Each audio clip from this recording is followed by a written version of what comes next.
Glad you're staying with us right here on The Exchange, where your business is our business. I'm Rico Hizon. Philippine economic officials have embarked on a number of global roadshows to pitch the country as an investment destination. What will it take for multinational conglomerates to come here?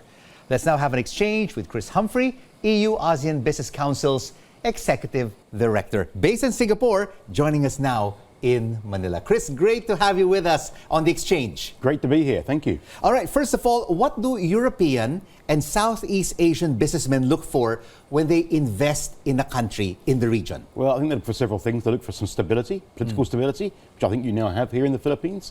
They look for a government with very progressive thoughts going forward. They'll look at the workforce. A good educated workforce would be another one they would look at. And they'd also then look at the infrastructure as well that you have in country. So there's a number of different factors there that they would look at, and they all add up. And then I think the final piece of the jigsaw is, what is the regulatory environment like, and what is the government's attitude like towards international trade as well? All of these factors that you mentioned, does the Philippines fit the bill?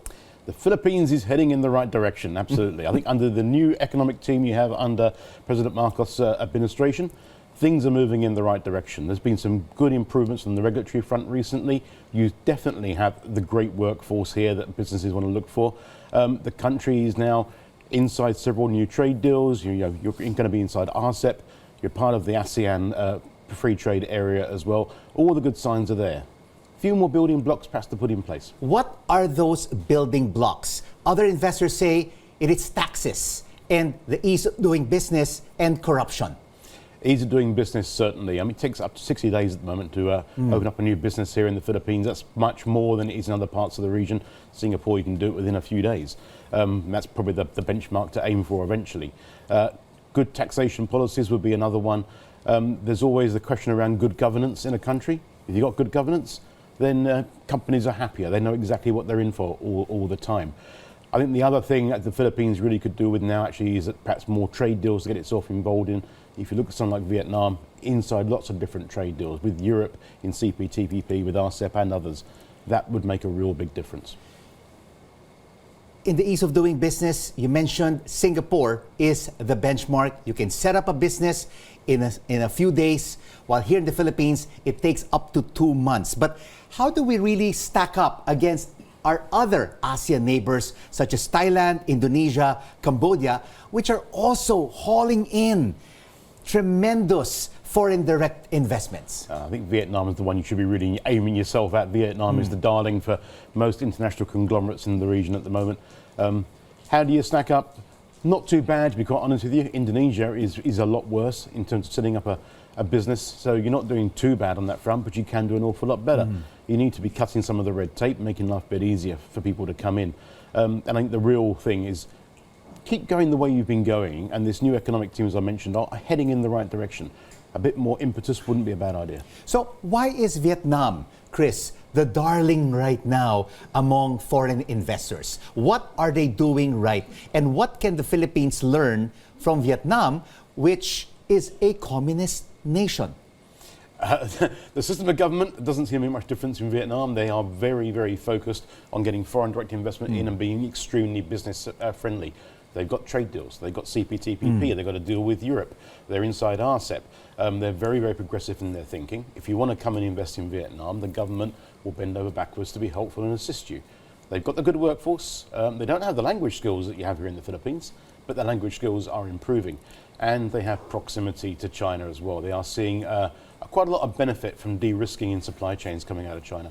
So a lot to learn from the Vietnamese business and investment experience. But of course, over the past couple of years, we've had some economic liberalization laws. You've had the Public Service Act, and then you had the Foreign Investments Act. You have the Renewable Energy Act, all being liberalized together with the retail liberalization laws.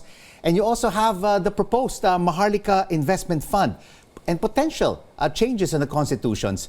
Are these attracting business opportunities?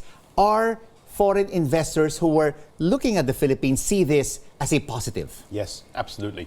All of these things are steps in absolutely the right direction. And by the way, I think you look at the Philippines at the moment, and the whole world is talking about climate change and climate action. Here in the Philippines, you have quite a big issue around, natural disasters. I think this is an area actually where you can attract a lot more investment in renewable energies, in energy transition, in moves to clean up the water supply, etc. A lot of expertise, especially from Europe in this space. And I think that actually is an area where the Philippines can do extremely well. I was speaking to a risk analyst about the renewable energy, and he was telling me that there are investors who want to invest, put their money here, the European and American investors, but of course they're also thinking of the risk because the Philippines is part of the... let me repeat that question. Oh, I had a blank. Ring of Fire? Ring of Fire. Oh my God. Okay. I was talking recently to a renewable energy risk analyst, and he was telling me there are a lot of foreign investors who want to put their money in the Philippines in the renewable energy sector, but we are part of the Ring of Fire. So there are a lot of risks, and these companies have to get themselves insured. Well, they do have to get themselves insured. I think the insurance markets are changing better for this. There are risks in any investment, and unfortunately there are risks here, and there are risks elsewhere on the Pacific Rim.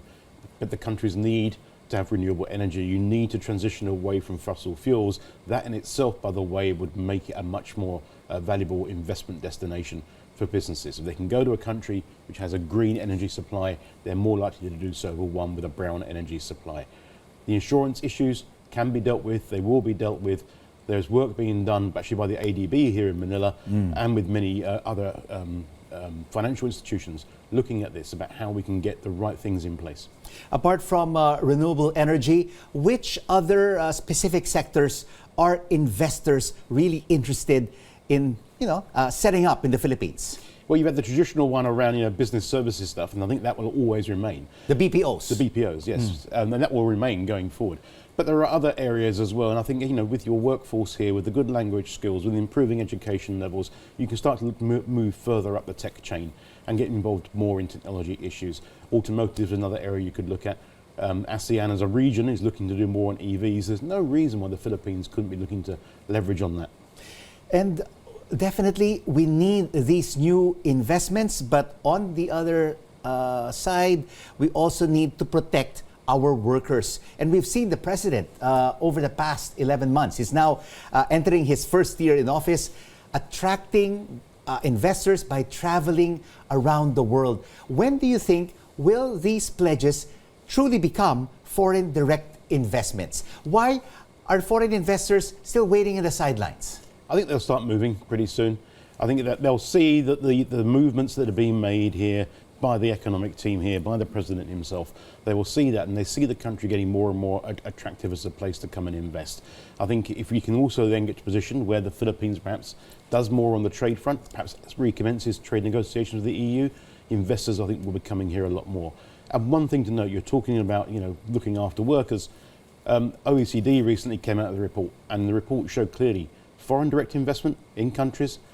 The foreign companies coming in do a lot more for the communities and a lot more for training staff and developing staff. And for foreign investors from the EU and from ASEAN, are they just looking at Metro Manila, the national capital region, to set up their investments? Or are they also looking at other provinces and cities around the country? That's a very good question. And a lot of that will come down to where's the good infrastructure, where's the good connectivity.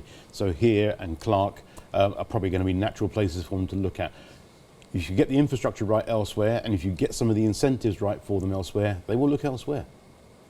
Chris Humphrey from the EU-ASEAN Business Council, thank you so much for joining us on The Exchange. Thank you.